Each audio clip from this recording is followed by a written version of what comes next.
যাচ্ছে, খুবই দৃষ্টিকটু ভাই সিচুয়েশন। এগুলো কি কি দেখতে পাচ্ছি? এগুলো কেন হয়? এগুলো কেন নিজেদের ভিতরে এমন মারামারি, হাঙ্গামা দাঙ্গামা, ঝগড়া ফাসাদ, হাতাহাতি কেন? এটাই কি চেয়েছিলাম আমরা? এটার জন্য কি আমরা স্বাধীনতা অর্জন করেছি? এটার জন্য কি আমরা যুদ্ধ করেছি? এটা দেখার জন্য? আমি সাবধান করে বলছি, এই সমস্ত অনৈতিক, এই সমস্ত অসংলগ্ন কাজ থেকে এখনই বিরত থাকো। স্বাধীনতার 1 মাস যেতে না যেতেই তোমরা এখনই নেতৃত্ব দেওয়ার জন্য ব্যতিব্যস্ত হয়েছ। তাও কেউ কাউকে মানছে না, বিভিন্ন দলে বিভক্ত হয়ে যাচ্ছ, সকলেই নেতৃত্ব দিতে চায়। মানেটা কি? সবাই যদি নেতৃত্ব দিতে চায় তাহলে কর্মী কি হবে? কর্মী ছাড়া কি কোনো দলের নেতৃত্ব দেওয়া যায়? সম্ভব নয়।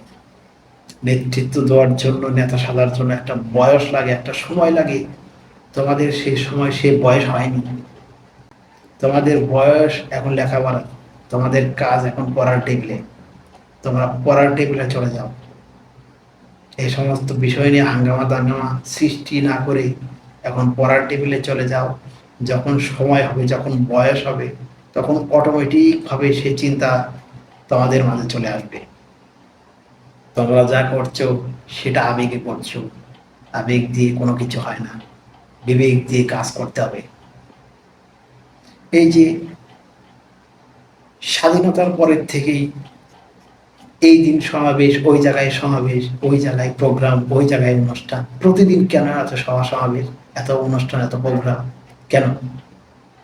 তোমাদের কাজ নেই? তোমাদের লেখাপড়া নেই? এখনই সমাবেশ নিয়ে ব্যস্ত আছো, প্রতিদিন সমাবেশ নিয়ে ব্যস্ত আছো, মানেটা কি? সমাবেশের জন্য কত কোথায় জানো?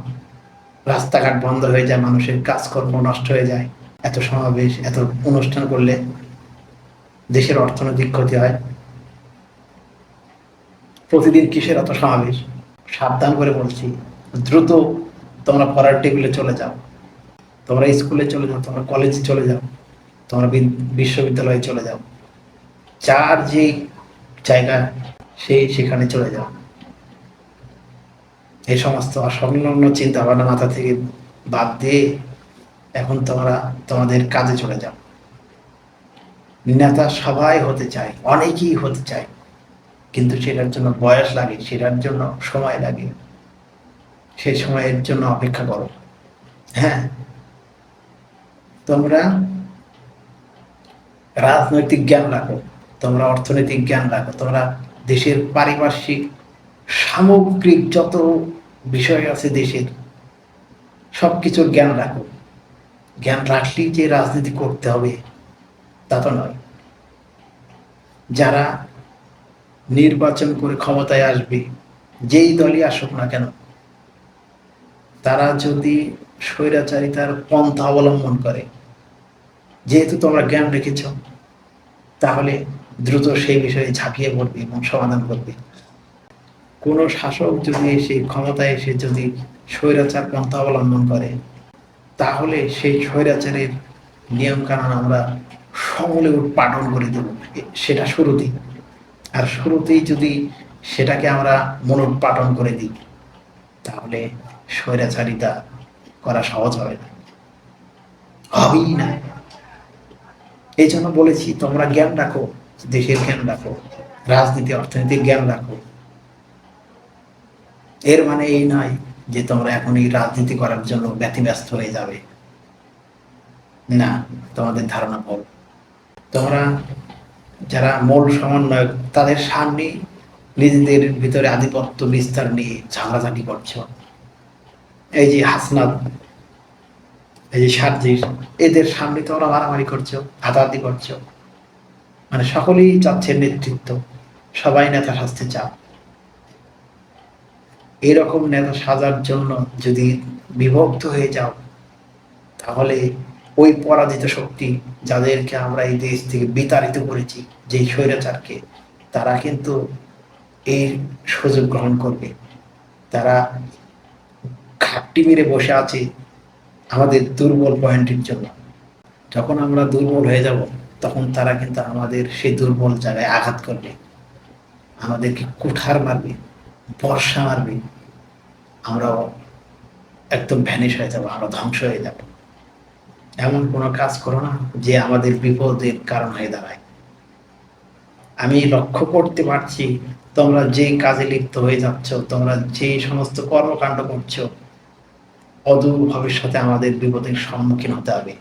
অল্প কয়েকজনের জন্য আমাদের পুরো জাতির বিপদ হয়ে যাবে। আমরা বিপদে পড়তে যাচ্ছি তোমাদের কর্মকাণ্ডে। আবারও আমি সাবধান করে বলছি, এই সমস্ত সভা সমাবেশ অনুষ্ঠান প্রোগ্রাম বাদ দিয়ে তোমরা পড়ার টেবিলে চলে যাও, তোমরা স্কুল কলেজে বিশ্ববিদ্যালয়ে চলে যাও, তোমরা লেখাপড়ায় মনোযোগ হবে, এ সমস্ত অসংলগ্ন কাজ থেকে বিরত থাকো। তাহলে আমাদের দেশ ভালো থাকবে, আমরাও নিরাপদ থাকবো। আমাদের দেশ কিন্তু এখনো স্টেবল হয়নি। আমাদের দেশে মূল সমস্যা হচ্ছে এখন অর্থনৈতিক সমস্যা। আমরা যদি এই সমস্ত সভা সমাবেশ আলোচনা প্রোগ্রাম করি, আমরা যদি হাতাহাতি মারামারি করি, তাহলে আমাদের দেশ এক ভয়াবহ বিপদের সম্মুখীন হবে, অর্থনৈতিক বিপর্যয় ঘটবে। কাজেই সরকারকে কাজ করতে দাও, বর্তমান সরকারকে কাজ করতে দাও, তার সুবিধা অনুযায়ী তাকে সহজ করতে দাও, তার কাজে বিঘ্ন ঘটায় না। তোমরা যদি এরকম হট্টগোল শুরু করো, তাহলে সরকারের কাজ করতে সমস্যা হবে। তোমাদের কি সামলাবে, নাকি তার বিভিন্ন অ্যাডমিনিস্ট্রেশনের যত সমস্ত কাজ, প্রশাসনিক যত কাজ, সেগুলো করবে? অতএব তোমাদেরকে আমি সাবধান করে বলছি, তোমরা এই সমস্ত কাজ থেকে বিরত থাকো এবং যে যার কাজে চলে যাও।